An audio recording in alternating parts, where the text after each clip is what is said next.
Bismillahirrahmanirrahim. Assalamualaikum warahmatullahi wabarakatuh. Alhamdulillahi rabbil alamin, alladzi an'ama alaina bi ni'matil iman wal islam, walladzi arsala rasulahu bil huda wa dinil haq liyudhhirahu 'alad dini kulli wa kafa billahi syahida. Asyhadu an la ilaha illallah wahdah la syarikalah wa asyhadu anna muhammadan abduhu wa rasuluh, amma ba'd. Hadirin ikhwatu iman, jemaah Majlis Tafsir Iliyin, mudah-mudahan Allah Rabbul Ghafur wa Rabbus Syakur senantiasa memberkahi dan merahmati kita semua. Kajian tafsir di Majlis Tafsir Iliyin pada kesempatan ini membahas surat Al-Maidah ayat 12 halaman 109. Halaman 109 Al-Maidah ayat 12. Di ayat ini Allah berbicara seputar orang-orang Bani Israel ya. Yang tentu firman Allah yang semula khitabnya ditujukan ya, kepada orang-orang Bani Israel, itu alangkah lebih bagusnya kalau kita tujukan kepada diri kita gitu ya. Karena di sini berbicara tentang bagaimana ya, atau apa yang harus dilakukan oleh orang Bani Israel untuk meraih surganya Allah dan diampuni dosa-dosanya. Nah, maka kalau ditujukan kepada kita bagaimana supaya dosa-dosa kita diampuni dan bisa meraih surganya Allah, tentu ini sangat tepat kalau kita pahami lalu kita laksanakan dalam kehidupan kita. Ini yang sering kita katakan bahwa ini yang disebut dengan tahsis. Di tahsis itu adalah sebuah perkataan yang semula ditujukan kepada orang lain, lalu oleh kita ditujukan kepada kita, seolah-olah Allah itu sedang berbicara langsung dengan kita gitu. Nah, itu yang disebut dengan tahsis itu. Nah, di sini Allah mengabarkan kepada kita gitu. Jadi awalnya berupa kabar Allah terkait perjanjian Allah dengan Bani Israel. Nah, tapi kemudian oleh kita ditindaklanjuti, katakanlah ini adalah perjanjian Allah dengan kita gitu Pak. Wa dan laqad, sungguh-sungguh. Ini wawunya itu wawu ibtida Pak. Wawu ibtida itu wawu yang menunjukkan permulaan perkataan ya, permulaan ayat. Ibtidaiyah itu ya. Di situ tandanya biasanya ada gambar bunga itu. Ada gambar bunga. Di walaqad dan sungguh-sungguh, nah, dan nyata-nyata. Ini sebuah penegasan dari Allah. Akhadha telah mengambil Allahu Allah misakna. Al-misak itu adalah perjanjian yang kokoh gitu ya, perjanjian yang kuat. Ini cukup banyak di Al-Quran kata misak itu, malah ada yang diqayyid, diikat dengan kata golido, misakon golido itu. Jadi dan sungguh-sungguh Allah telah mengikat perjanjian yang sangat kuat, yang sangat kokoh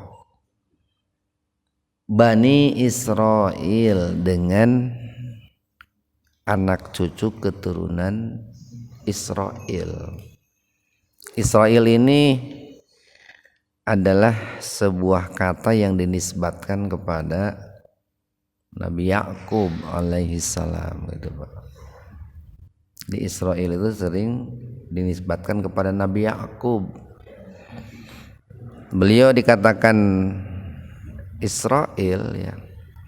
Salah satunya adalah karena beliau adalah orang yang senantiasa bepergian, Pak. Tentu dalam rangka berdakwah gitu. Dalam rangka menyebarkan agama Allah, maka disebutlah beliau itu atau dijulukilah beliau itu Israel. Wa ba'asna wa dan ba'asna, nah ba'asa pesnahnu ini, dan kami telah mengutus. Kalau arti asalnya ba'asna itu, ba'asa itu membangkitkan itu, Pak. Yaumul ba'as itu kan, hari kebangkitan. Nah di sini menggunakan kata ba'asa, kami telah membangkitkan, walaupun dipahaminya kami telah mengutus. Karena kan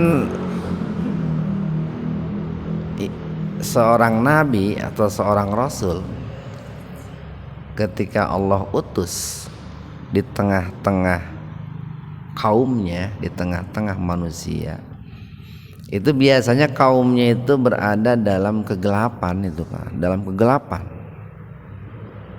Nah, lalu kemudian Allah mengutus seorang nabi, seorang rasul, sehingga seolah-olah nabi dan rasul itu adalah muncul, bangkitlah di tengah-tengah kegelapan itu. Makanya sering menggunakan kata bahasa. Atau bisa juga bahasa itu artinya terbit, terbit. Jadi terbit di tengah-tengah kegelapan. Minhum, nah minhum, min dari hum, kalangan mereka. Isna, nah isna asyaro, 12 nakiban itu. Nakib itu kalau dilihat dalam kamus-kamus, nakib itu artinya penguat ya, pengokoh atau bertanggung jawab atau pendidik lah, pemimpin. Nah itu nakib itu, Pak. Jadi dan kami telah mengutus dari kalangan mereka itu 12 orang ya, pemimpin ya, 12 orang yang berilmu, berpengetahuan dan bertanggung jawab terhadap orang-orang Bani Israel itu. Nah ini pernah dilakukan juga, Pak, oleh Rasulullah Sallallahu Alaihi Wasallam. Jadi dahulu di zaman Nabi Musa alaihi salam itu kan keturunan Bani Israel itu dipimpin oleh 12 orang gitu. 12 orang, Pak.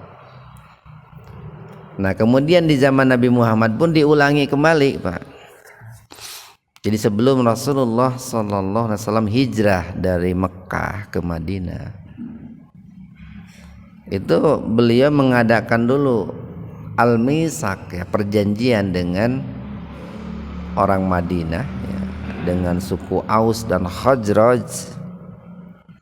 Rasulullah mengangkat 12 orang dari suku Aus dan Khazraj untuk membuat sebuah perjanjian. Nah itu yang sering disebut dengan Bai'atul Aqabah itu, Pak. Jadi kasusnya itu hampir sama. Di zaman Nabi Musa pernah terjadi gitu. Nabi Musa membuat perjanjian dengan 12 orang dari kalangan Bani Israel. Nabi Muhammad pun membuat perjanjian dengan 12 orang dari kalangan suku Aus dan Khazraj yang ada di Madinah. Tentu kan yang diajak untuk membuat perjanjian itu bukan orang biasa itu, Pak. Bukan sembarang orang lah. Tapi nakiban, seorang yang memiliki pengetahuan yang luas, seorang yang memiliki katakanlah power, kekuatan, seseorang yang memiliki tanggung jawab yang besar itu, Pak. Dalam bahasa sederhana mah pemimpin lah, pemimpin suku gitu Pak ya. Dipilih itu.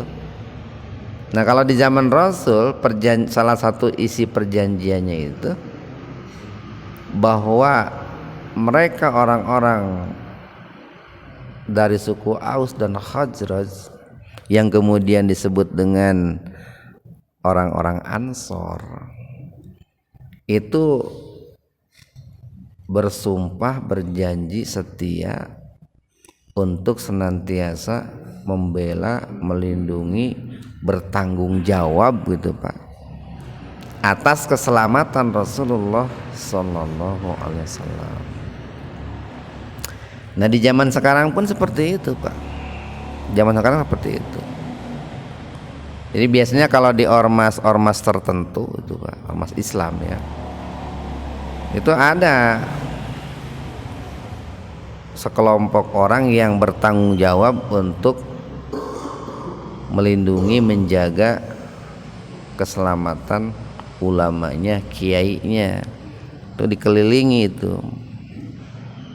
Ada semacam ring lah, ring 1, ring 2 lah gitu. Itu di zaman Rasul pernah terjadi atau pernah dilakukan, di zaman Nabi Musa pun pernah dilakukan. Dan qala berkatalah Allah, ini sesungguhnya aku ma'akum. Nah itu akan senantiasa bersama kalian gitu. Nah ini kalau muncul kata-kata ini ma'akum, itu mengisyaratkan Pak bahwa perjanjian yang mereka buat, al-misak yang mereka buat, itu bukan perjanjian dalam kekufuran, tapi perjanjian yang diikat oleh keimanan Pak. Karena kan tidak mungkin kalau perjanjian yang diikat dengan kekufuran Allah bersama mereka, tidak mungkin. Allah itu baru akan bersama seseorang termasuk mereka itu manakala perjanjian antara atau yang terjadi di antara mereka, katakanlah perjanjian antara Nabi Muhammad dengan suku Aus dan Khazraj, atau perjanjian antara Nabi Musa dengan orang-orang Bani Israel. Kalau memang perjanjiannya itu perjanjian yang diikat oleh bingkai keimanan, barulah Allah itu ma'akum, bersama kalian gitu. Ya sama kita pun hari ini Pak begitu. Ketika kita membuat sebuah perjanjian dengan seseorang atau sekelompok orang, kalau perjanjian kita itu adalah perjanjian dalam bingkai keimanan, Allah bersama kita. Tapi kalau perjanjiannya itu perjanjian dalam hal kekufuran, kemaksiatan, Allah berlepas diri dari perjanjian itu. Nah ini kan menunjukkan di sini adanya sebuah isyarat bahwa perjanjiannya itu dibangun di atas tauhid Pak, di atas keimanan. Makanya kan di kita Pak, kalau dalam persoalan-persoalan yang besar itu sebagai sebuah bentuk bahwa Allah itu bersama mereka. Ketika perjanjian itu kan suka diangkat Al-Quran ya, di bawah Al-Quran itu. Walaupun seringkali orang yang bersumpah di bawah Al-Quran itu melanggar sumpahnya gitu Pak. Tapi masih alhamdulillah Pak, alhamdulillah di negara kita ketika ada hal-hal yang sifatnya besar ya, yang katakanlah sangat penting gitu, itu masih ada yang namanya perjanjian itu di bawah Al-Quran. Mungkin suatu hari itu sudah tidak ada lagi Pak, suatu hari mungkin tidak ada lagi. dengan dalih kalau perjanjian di bawah Al-Quran, umpamanya mereka mengatakan wah itu diskriminasi, kenapa kitab yang lain tidak dipakai, nah gitu. Bisa jadi suatu hari seperti itu. Ya alhamdulillah sekarang masih digunakanlah Al-Quran. Nah ini pun juga mengisyaratkan bahwa ketika mereka mengikat perjanjian, yang perjanjian itu dibingkai oleh bingkai keimanan atau dibangun di atas landasan tauhid, maka di situ Allah akan memberikan pertolongan, perlindungan, pembelaan. Kan ada kata-kata ma'akum tuh. Aku akan beserta kalian, bersama kalian. Berarti di situ kan ada penjagaan Allah, perlindungan Allah, Pak. Makanya di sini nih ada kalimat yang memperkuat bahwa perjanjian itu dibangun di atas landasan tauhid, lalu kemudian Allah pun berjanji akan menjaga dan melindungi mereka. Ada kalimat berikutnya nih, la sungguh in jika aqamtum, koma plus angtum, aqamtum kalian mendirikan as-sholata, sholat. Jadi dulu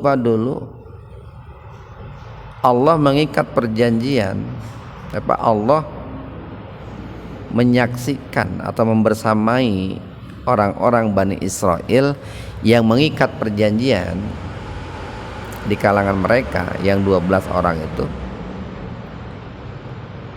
Di situ tidak hanya sebatas perjanjian itu dibangun di atas landasan tauhid, tapi ada kalimat berikutnya, lain sungguh jika aqamtum kalian mendirikan as-sholata, sholat.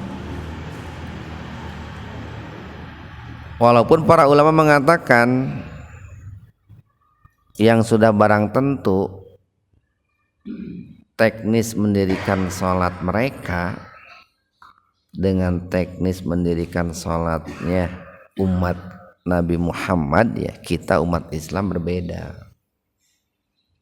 Kan sholat yang kita dirikan hari ini, Pak, itu kan merupakan sebuah sebuah perintah, sebuah hadiah dari Allah yang didapat dalam peristiwa Isra Mi'raj, kan gitu, Pak. Di perintah salat 5 waktu itu kan didapat setelah Rasulullah melakukan perjalanan Isra dan Mi'raj. Dapatlah perintah salat termasuk bagaimana kaifiat salat. Nah itu mengisyaratkan bahwa sholatnya umat Nabi Muhammad berbeda dengan sholatnya orang-orang Bani Israel. Tapi yang jelas ada sholat juga mereka. Yang berikutnya wa dan ataitum. Nah, pernah kita bahas kemarin, Pak, ya. Ataitum, ata atau ita atau utu, nah itu. Dan mereka senantiasa memberikan, dan kalian senantiasa memberikan. Ini kalau ditujukan kepada orang kedua, dan kalian, nah, tum itu kan kalian. Kalau mau dirubah ditujukan kepada orang ketiga, dan mereka senantiasa memberikan gitu. Dengan sukarela, Pak, dengan senang hati, dengan ikhlas lahir dan batin itu.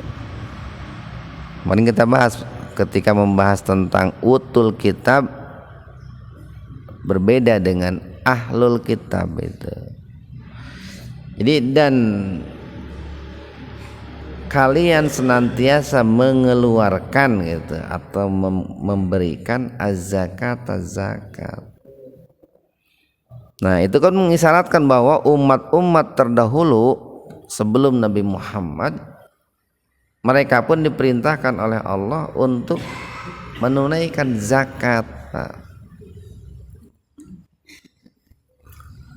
Walaupun tentu nih zakatnya umat terdahulu ya ada perbedaan juga dengan zakatnya umat Nabi Muhammad.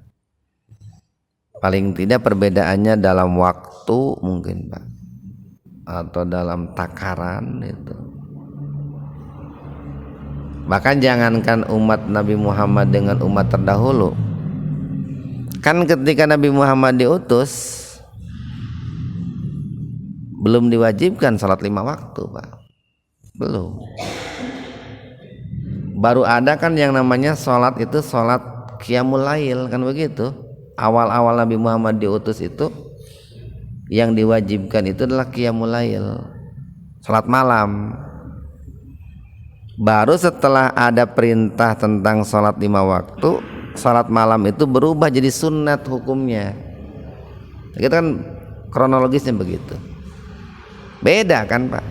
Ada perbedaan antara salat 5 waktu dengan salat malam. Bedanya di mana? Satu waktunya 2 rakaat itu kan beda. Nah itu. Apalagi dengan umat terdahulu ada perbedaan lah. Walaupun substansinya sama gitu ya. Ya sama-sama salat. Termasuk zakat pun, Pak, zakat. Jangankan dengan umat terdahulu, zakat di zaman Nabi Muhammad saja kan antara zakat sebelumnya, sebelum turun ayat zakat, dengan zakat setelah turun ayat zakat kan beda. Atau zakatnya Rasulullah dan para sahabat ketika di Madinah dengan zakatnya Rasulullah dan para sahabat ketika di Mekah itu beda. Kenapa? Karena ayat perintah tentang zakat itu kan turunnya di Madinah setelah Rasulullah sallallahu alaihi wasallam hijrah. Jadi setelah Rasulullah hijrah itu diperintahkan zakat secara tuntas, secara mendetil. Baik nama-nama zakatnya, kan zakat itu cukup banyak namanya, macamnya banyak. Ukurannya, takarannya kan beda-beda. Zakat fitrah beda dengan zakat mal kan gitu. Zakat mal pun zakat tijaroh, pertanian, dengan zakat ziroah, tijaroh jual beli, dengan ziroah pertanian gitu. Itu kan beda itu. Dengan tijaroh perdagangan gitu. Itu kan beda, dalam teknisnya beda. Nah apalagi dengan umat terdahulu, cuman sama-sama diperintahkan zakat. Nah untuk amalan-amalan seperti ini kita harus memberikan perhatian yang besar, Pak. Jadi amalan yang sejak zaman Nabi terdahulu diperintahkan nih, kayak sholat kan diperintahkan, zakat diperintahkan, itu harus mendapatkan porsi perhatian yang besar dari kita. Karena bukan hanya diwajibkan kepada kita, tapi diwajibkan juga kepada umat-umat terdahulu. Yang ketiga nih, wa amantum,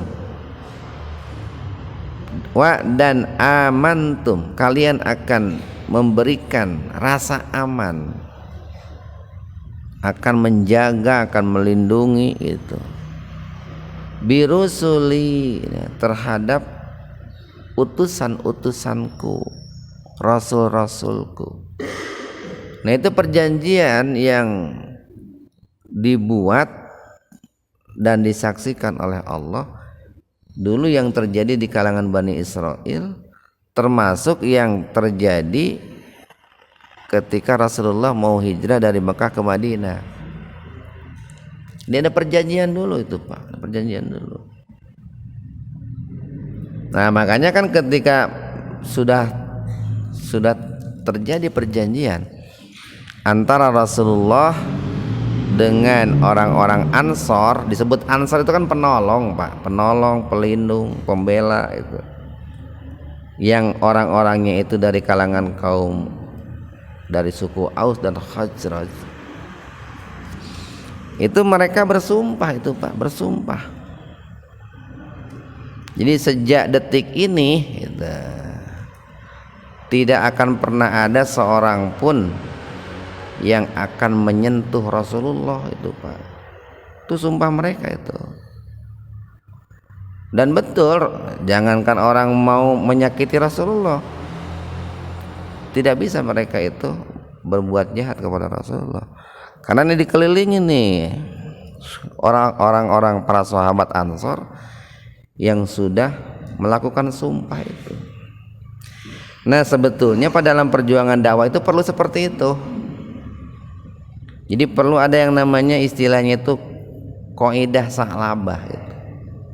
Qaidah sa'labah itu adalah orang-orang yang akan membentengi seorang ulama, seorang kiai, sehingga ketika ada hal-hal yang negatif, hal-hal yang buruk itu nih yang mengcovernya ini nih qaidah sa'labah ini nih.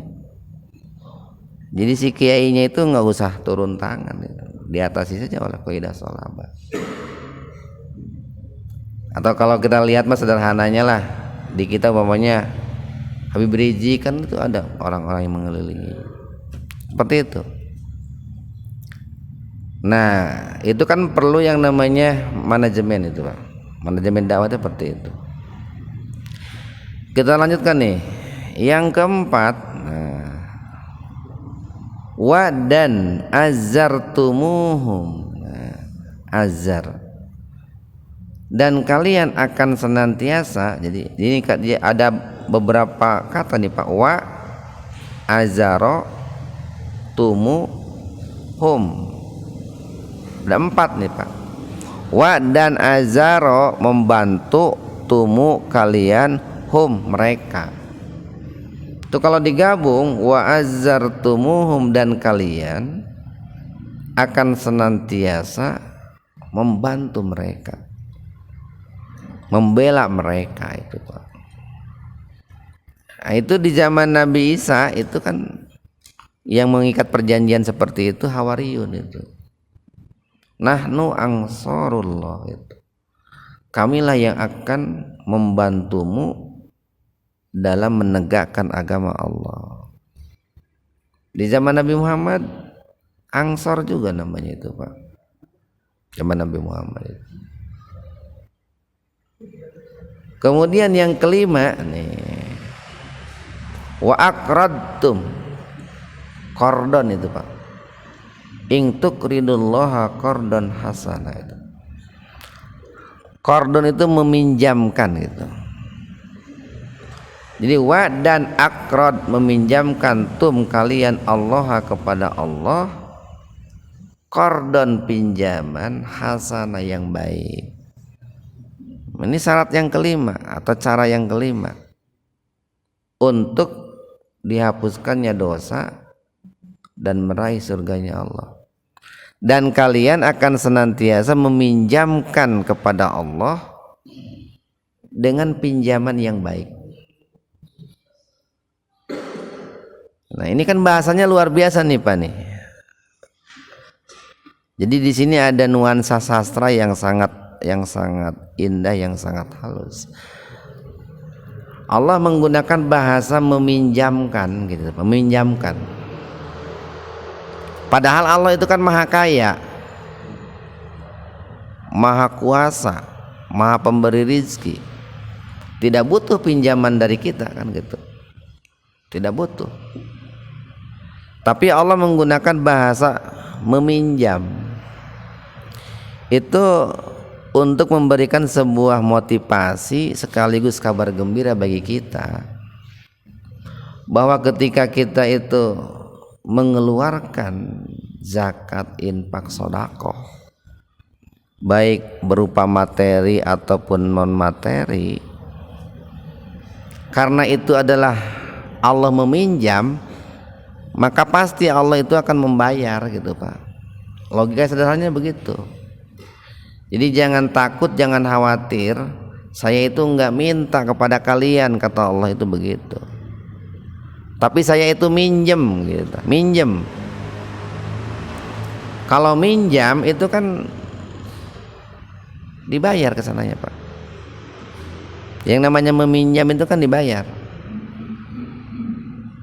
Nah, maka logika berikutnya, jangankan Allah yang meminjam, manusia saja kalau minjem bayar kan Pak. Orang waras kalau minjem kan bayar, sekalipun orang itu miskin kan gitu. Nah terlebih-lebih ini yang meminjam itu kan Allah, Dat yang maha kaya yang tidak butuh rizki, karena Allah pemilik rizki kan Pak. Jadi untuk menghilangkan kecemasan, kekhawatiran, sekaligus menumbuhkan dan memberikan motivasi bahwa ketika kita itu mengeluarkan zakat, infak, sedekah, baik berupa materi ataupun non materi, oleh Allah itu bakal diganti, dibayar gitu Pak.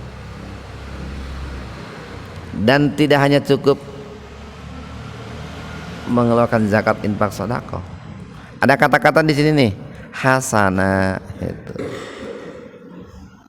Jadi kita itu mengeluarkan harta kita, katakanlah, itu harus dengan cara yang hasan gitu Pak, yang hasan.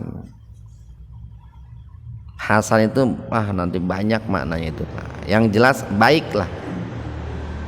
Pamannya nih kan ada orang itu membantu orang lain, tapi membantunya itu dengan cara meremehkan, itu enggak hasan. Dengan cara mempermalukan, itu enggak hasan.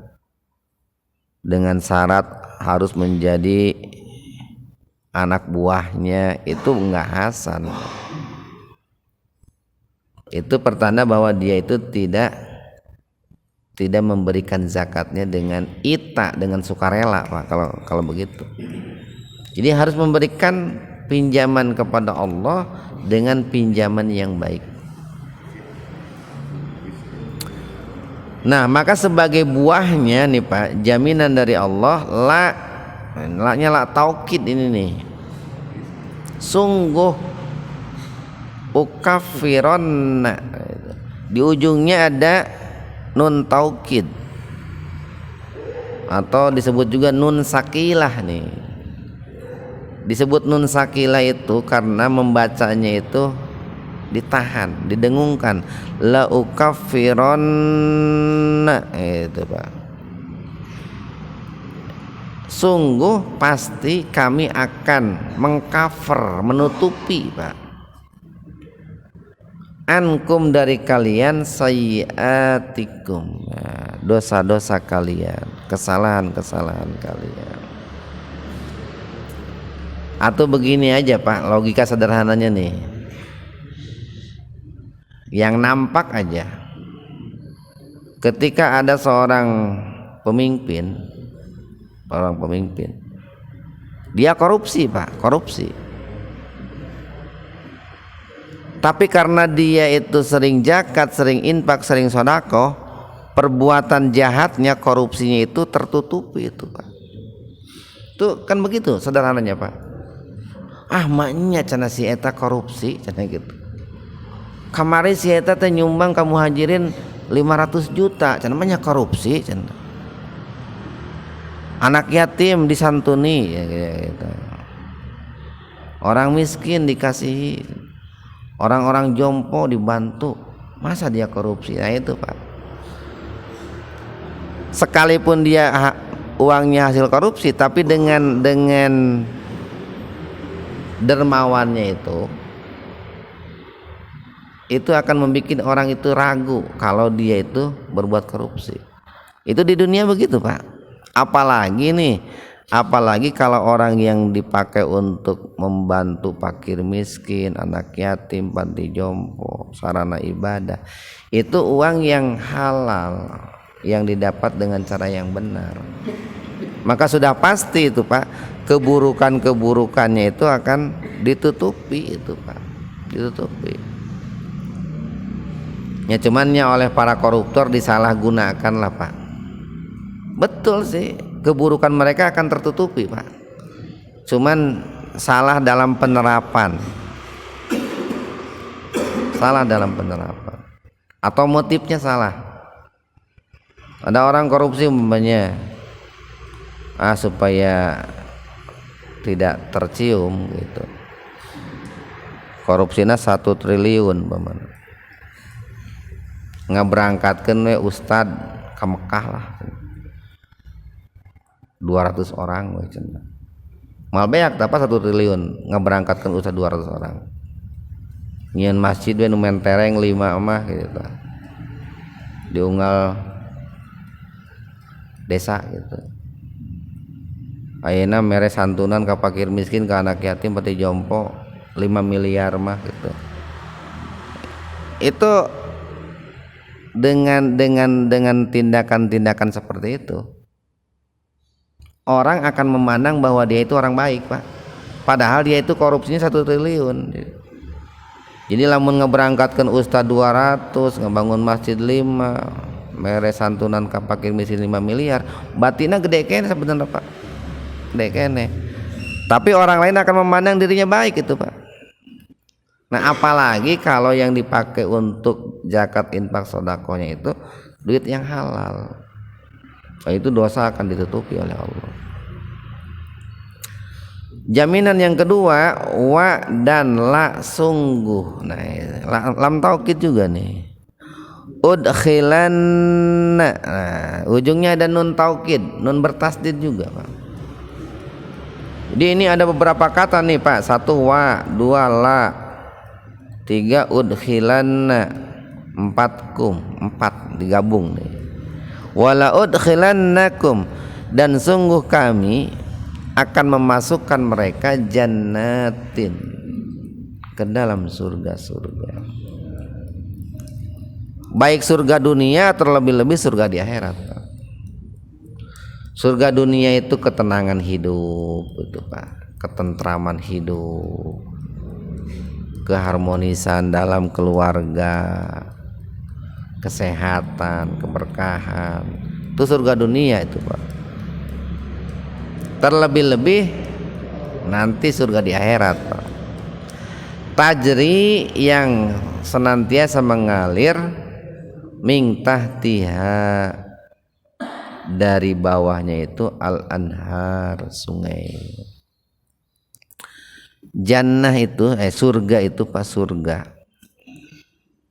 Kalau kemarin kita sampaikan, neraka itu mautinul azab, itu tempat yang penuh dengan penyiksaan. Kalau surga mautinur rahmah, mautinun nikmah, tempat yang penuh dengan berbagai macam fasilitas kenikmatan, itu surga. Tapi bukan satu-satunya surga itu jannah. Jannah itu kan kebun, Pak. Secara sederhana, jannah itu artinya taman. Taman itu bukan satu-satunya kenikmatan yang ada di surga gitu, tah. Seperti api itu bukan satu-satunya siksa di neraka. Bukan hanya api kan gitu. Nah, surga pun bukan hanya taman. Makanya surga itu kan banyak namanya kan, ada surga Aden, ada surga Royan, ada surga Firdaus, ada Darussalam, banyak lah, Pak. Nah, nama-nama itu dikaitkan dengan bentuk atau jenis kenikmatannya. Kalau kenikmatannya itu berupa taman, disebutlah jannah gitu, Pak. Jannah. Kalau surganya itu berupa tempat tinggal, disebutlah Aden. Aden itu kan tempat tinggal dan menetap. Nah, itu Aden. Nah, gitu, Pak. Surga itu disebut Darussalam karena memang di surga itu tempat keselamatan yang tidak menyisakan kecelakaan, yang tidak menyisakan kekhawatiran. Beda, Pak, kan dengan di dunia, Pak. Di dunia ada bangunan yang dirancangnya sedemikian rupa gitu, Pak. Konstruksinya itu sangat kokoh. Tapi kan masih menyisakan, iya lamun aya gempa roboh moal kan gitu Pak. Lamun aya tsunami hanyut moal, itu masih menyisakan kekhawatiran Pak. Nah, nanti di akhirat itu ada surga yang disebut Darussalam, itu karena memang tidak ada sedikit pun potensi untuk celaka, nggak ada. Jangankan celaka, potensinya pun nggak ada. Darussalam itu. Kita lanjutkan nih. Faman maka barang siapa kafaro yang kufur ba'da setelah dzalika itu minkum di antara kalian, faqad maka sungguh-sungguh dolla telah sesat, sawa asabil ke jalan yang buruk Pak, atau telah sesat dengan sesesat-sesatnya. Nah, ini kan begini Pak. Ini kalau disederhanakan begini. Jadi kunci untuk meraih ampunan dari Allah, ditutupi dosa-dosa oleh Allah, dan dimasukkan ke dalam surganya Allah. Satu, kalau kita kan bikin perjanjian dengan Allah itu syahadat itu Pak. Syahadat. Ini rukun Islam sebetulnya Pak nih. Atau mirip dengan rukun Islam. Yang kedua, dirikan sholat. 3, tunaikan zakat. 4, menjaga para nabi, para rasul, atau pewaris para nabi, para rasul. Yang kelima, membantu mereka.